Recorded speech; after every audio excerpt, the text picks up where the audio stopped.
Hello class, welcome to Personality 101. I'm Jen Mueller, and I'm going to be talking to you today about what personality is, how it relates to leadership, and to help you learn more about you. In particular, just to ground this in a task you've recently done, I'm going to be going over 2 of the 4 inventories in the personal assessment exercise. So when you open up and do your personal assessment exercise, you'll do 4 different kinds of inventories: a leadership inventory, the NEO Big 5 assessment, self-monitoring, and PANAS. So I'll be going over 2 of those. That does not mean that the self-monitoring and the leadership inventory are not important. They are. Please keep a hold of those scores. In fact, bring all your scores from your personal assessment exercise to class, every class, because it can help you learn more about you in the context of the lesson of the day. So let's begin. Personality. What is personality? There was a debate many years ago, and the debate went something like this. Look, people behave because they're situations. If there's a car about to hit you, you're going to jump out of the way. Your personality does not matter. And then the counterpoint was, no, personality does matter. Personality, this general propensity to behave in a certain way, to have a certain trait or certain way of being, that influences behavior. And in fact, everything is determined by personality. No one has a choice because of personality, was basically what they were saying. Well, it turns out both views are wrong. That the extent to which personality influences behavior is somewhat determined by a situation. And so you could argue that you're going to jump out of the way of the car, but the extent to which you cry is a function of being frightened or not might be a more function of your personality than the actual behavior to jump. So it means there's strong situations where everyone behaves relatively similarly, and then there's relatively weaker situations where there's a lot of variance in behavior, and that's where personality predicts a lot. So what is personality? A general tendency to think, behave, and feel in a similar way. So it's not that everybody's the same, though, and it's not that everybody's different. It's that you can clump certain traits together. So where does your personality come from? Well, we'll address that for a minute, but before, I wanted to talk to you about what it means to have a personality in general. What does it mean? Well, it means that over the course of your life, you're going to be the same person for the most part. Now, there may be extreme events that shape your personality. Of course, there could be. But for the most part, most people start off with their personality solidifying early on in their life and then remaining the same over the course of their life. And that's important for you because what it means is that whatever your personality is today, it's likely to be the same in 10 years. So whatever you learn in class today about your personality is likely to be relevant to you for most of your career. Now, that's not to say that personality can't change. As I mentioned before, we know that 50% of the variance in personality is due to nature, that is to genetics, to factors that will not change no matter what. But 50% is due to nurture, that is the environment that you're in. So what I've found and what I've seen is for the most part, people's environment that they choose, they self-select themselves in, tends to complement their personality. So people, for example, who are highly extroverted tend to choose jobs which allow them to be around other people and talk. And people who are introverted tend to choose jobs where you sit and you write and maybe don't have as much interaction with others. I was one of those oddballs who chose a job where I write a lot. I sit alone and I write papers, and I'm an extrovert. So what I found was early in my grad school career, I had a really hard time completing the work because I wanted to go out and hang out with people. But over time, over the course of 10 years of being in this field, and I've now been in it for over 20, I've come to enjoy being an introvert a little bit more. So my personality has shifted from high extroversion to a little bit more moderate. So it's possible that you can expose yourself to a situation chronically that can shift your behavior, but it tends to be something that happens over a very long period of time. So in other words, personality tends not to change, but it can change if you have a very important life event that changes it. But for the most part, your personality is going to be consistent. So there are many traits that can explain or describe a personality, but I'm going to talk to you about the Big 5 because it's the most commonly used personality inventory. And it's the one, if you wanted to go and research about personality and leadership, for example, this is the inventory that most researchers use. And it's reliable, so it's very likely you find a lot of what's called meta-analyses, which are studies of studies, which show you an aggregate the extent to which these different dimensions relate to personality, to leadership traits. So you will remember from your personal assessment exercise that we had this very inventory form. And so in addition, you will have scored yourself using the scoring and interpretation here. And there are 5 different categories. The NEO, the neuroticism, extroversion, openness scale, or it's called the canoe, or it's called the Big Five. They all mean the same thing. It's just many names for the same thing. The reason why they call it the Big Five is because there's generally 5 different traits that people tend to have, the most commonly described traits that explain most of the variance in our personality. And we'll start with conscientiousness because it's so much part of the national conversation these days, because there was a book published called Grit. The book was written by Angela Duckworth, and Angela makes the point that your tendency to persevere matters more than your smarts when it comes to success. That's her whole point. That's the book. And effectively what we've found is that her version of Grit correlates about 90% with conscientiousness. Conscientiousness means that you're achievement striving, you're interested in completing tasks that you say you'll complete, you're dependable, you're organized and reliable. So when you give a conscientious person negative feedback, they're more likely to want to persevere even if your feedback was perhaps a little bit harsh. Then, of course, there's agreeableness. Agreeableness has to do with being kind, cooperative, sympathetic, helpful, courteous, and warm. And when you think about an agreeable teammate, what might come to mind is the person who agrees to help you out. So when you have an agreeable teammate, it's a good thing. And teams with lots of agreeable people on them tend to say that they have a lot of fun together, they have good teamwork, and they have positive interactions with one another. That doesn't mean there aren't downsides to being an agreeable person. You can imagine the agreeable person, you ask them to do a favor for you, and that agreeable person has no bandwidth to do this favor. They have no right in actually doing it for you. They've got way too much going on. And if they say yes, they'll be resentful of you, but they might say yes anyways because they're agreeable. Obviously, that's a problem in a team. When one person mentions a bad idea and everybody's highly agreeable, they might agree with a bad idea simply because they didn't want to hurt that person's feeling, because they think that person really cared about their idea that they mentioned, when in fact they might not. So agreeableness has a wonderful positive side within a team, but it can also have a dark side too. Neuroticism, you might think of a neurotic, one of the classic neurotics is Woody Allen, somebody who talks about their moods changing.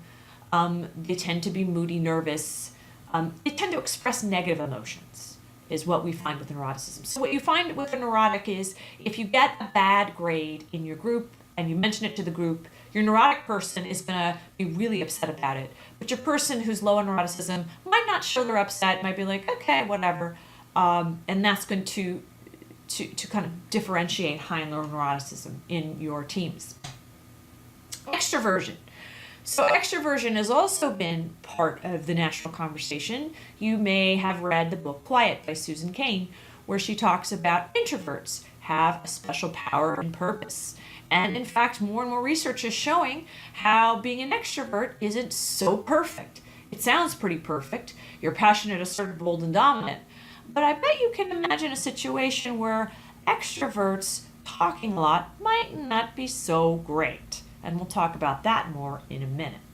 The point, though, is that extroverts like to be in situations where there are people. They gain their energy from social situations. They're going to like to hang out at parties with lots of people. They're going to like to give presentations and so forth.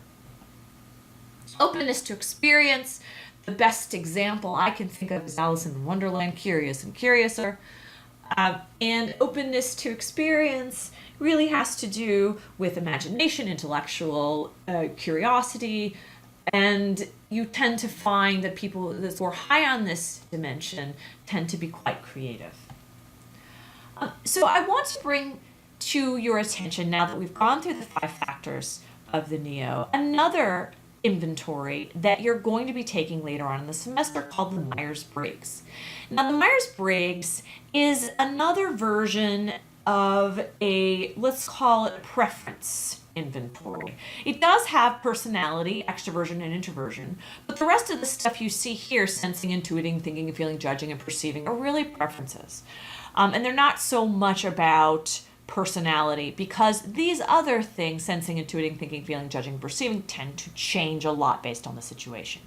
So what this means is that this measure of Myers-Briggs is really not meant to talk about personality in the way that we have, something that's relatively stable over time. It's meant instead as a perspective taking tool, and you're going to be using it as a perspective taking and a communications tool. And it also means that if you take the Myers-Briggs today, you're going to get a score that's going to be different than what you might get 2 weeks from now. For example, I'm one of all the Myers-Briggs types, and you'll learn more about what those are. I have been a total of 4 over the course of my career, 4 different Myers-Briggs types. What this means is that the Myers-Briggs is not reliable, so it doesn't necessarily hold up. So you might ask a very good question. Why the heck are we even talking about it? The reason why we're talking about it is because organizations do sometimes use it. They might misuse it, but it does have a good purpose in the sense of communicating or helping communicate to others in perspective taking, because the Myers-Briggs, if you look back here, doesn't seem as value-laden. When we were talking about personality, you might have implicitly thought, ooh, if I'm low on conscientious, that's bad. Right? If I'm low on agreeableness, maybe that's bad too. If I'm low on neuroticism, that's great. And if I'm high, not so great.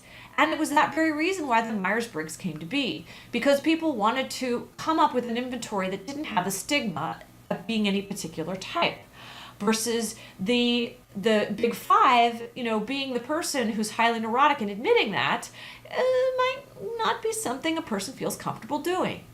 But I'm here to tell you that that view is wrong. Because, let me ask you a question. If you're the neurotic person who's not conscientious, who lacks openness and agreeableness, does that mean you're going to fail? Does that mean you're not going to succeed or be great? Absolutely not. One person that we know who is low in consciousness, in agreeableness, and high in neuroticism is Steve Jobs. Now, he had a lot of negative emotion to regulate, as you might notice, so that is something that we know, and we don't necessarily laud about him.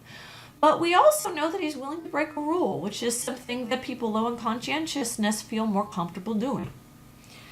Furthermore, does being low in neuroticism help you? You may recall this face Obama routinely makes, and sometimes he makes this face in debates or in situations where other policymakers are telling him very passionate stories, and he's staring at them, which is what we call stone face. And when people have this face, they're seen as aloof, they're seen as not caring, they're seen as people who aren't empathizing with us.